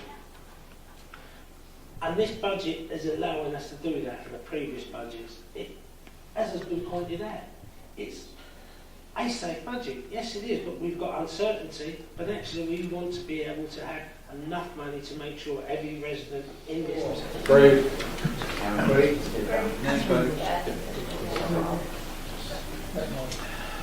Right, I was going to respond to some of the comments that Councillor Charles made, but time's pressing, I need to deal with the serious stuff. we all know that Councillor Charles's quest for a safe Tory seat gets ever more desperate every time, so we'll forgive him his make-believe. If improvisation is the art of making it up as you go along, Councillor Charles, that was a great improvisation. Thank you very much for the entertainment. Let's get on to the serious stuff. The recommendation that the basic Harlow Council allowance should increase by £4.13 per week was agreed unanimously by an independent panel. Now, I was there, Councillor Johnson, shame you couldn't turn up. When I was there, I made no recommendation, no suggestion. I presented some facts. They came back with, actually, it looks like it should go up by 15%, and I took them down to 5%. You're right, Councillor Johnson. Your submission to the panel recognised that council, in your submission, you recognised that council allowances last year were set at the equivalent to the minimum wage. Freezing the allowance for a ninth successive year, as you proposed, would see the value fall below the equivalent of the minimum wage. And we in Harlow are a living wage employer. It's my belief that the living wage is the only morally acceptable rate of pay, and that should be recognised in council allowances, although it has to be said that a 5% increase doesn't get us there. Councillor Carter said, the staff of Harlow Council will note that council allowances have gone up by 5%, where in a year when their pay has gone up by 2%. I think actually what they'll remember is the cut that the Tories made to their pay. They will remember that since we've been in power, officer and staff pay has gone up by 8.2%.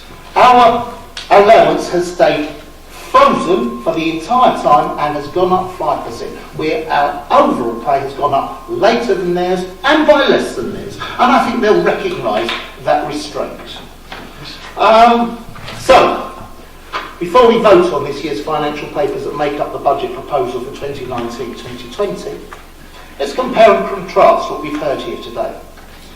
The Tories have offered gimmicky economic illiteracy, an ideological freeze in council tax that would devastate services in the long run when their short-term fix runs out. Now, I spoke to the Section 151 officer about your budget, and he said, yes, it does balance this year and next year, but in 2022, the money runs out, and there's a huge black hole which will have to be filled, probably by cutting those services you pretend to admire.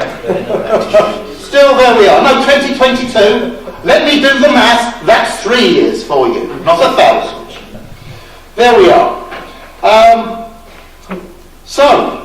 And the ideological freeze in council tax that devastates services in the long run. They suggest payments for work at the lowest rates they think they can get away with in order to save Harlow residents 40p a month, while they turn a blind eye to the eye-watering increases imposed by the Tories in Essex of £5.51 a month on these same residents. And they try and pretend that the 100,000 cut in the budget from the government this year doesn't really matter, ignoring the 14.6 million since the government has been there. The Tories here offer a bleak, Thatcherite future with fewer community facilities in the long run, with run-down services and a shabby infrastructure, a bleak vision of every man for himself and no such thing as society. Remember that? By contrast, this Labour administration offers sound financial management, efficiency savings where they can be made without affecting services, decent pay for all, job opportunities and security, cultural and recreational opportunities, investment in new council housing, investment in developing business opportunities, all afforded with a below-inflation increase in Band C council tax of 9p per household per year. Chair, this Labour Council's priorities are well known. More and better housing, regeneration and a thriving economy, well-being and social inclusion, a clean and green environment, successful children and young people. That's the Labour vision, and that's the vision that we intend to deliver on. Thank you.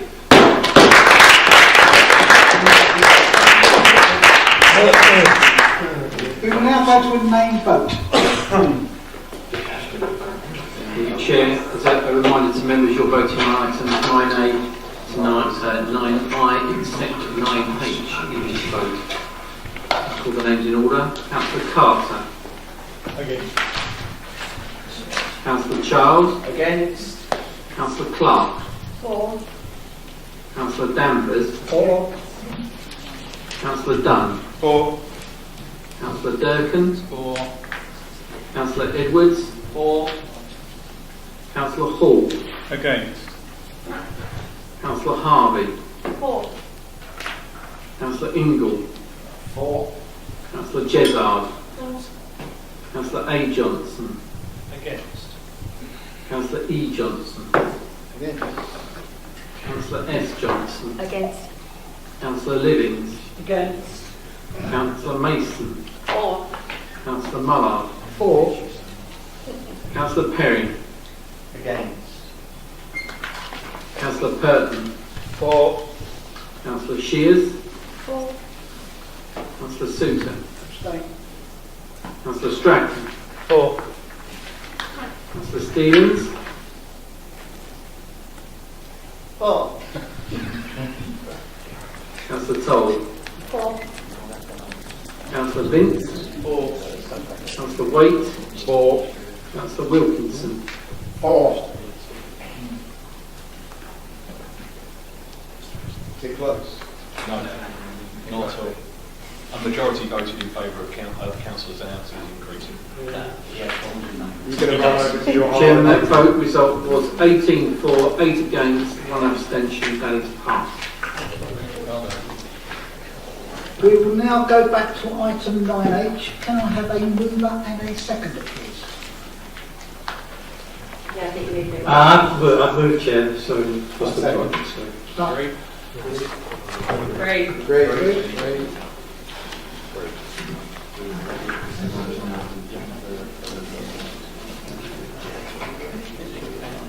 Right, are you happy to take 9J and 9K together? Yes. Can I have a mover and a seconder? I'll move, Chair. Yeah, for second chair. Thank you, Mr. Councillor Burton. Agreed. Great. Agreed. Reports from officer, there are none. Minutes from cabinet and committee. Are you happy to note then items 11A to D to be noted? Noted. Oh yes, you've also got these supplementary licensing minutes on 11E. Noted. There are no matters of urgent business. There is tea and coffee in the chairman's chamber.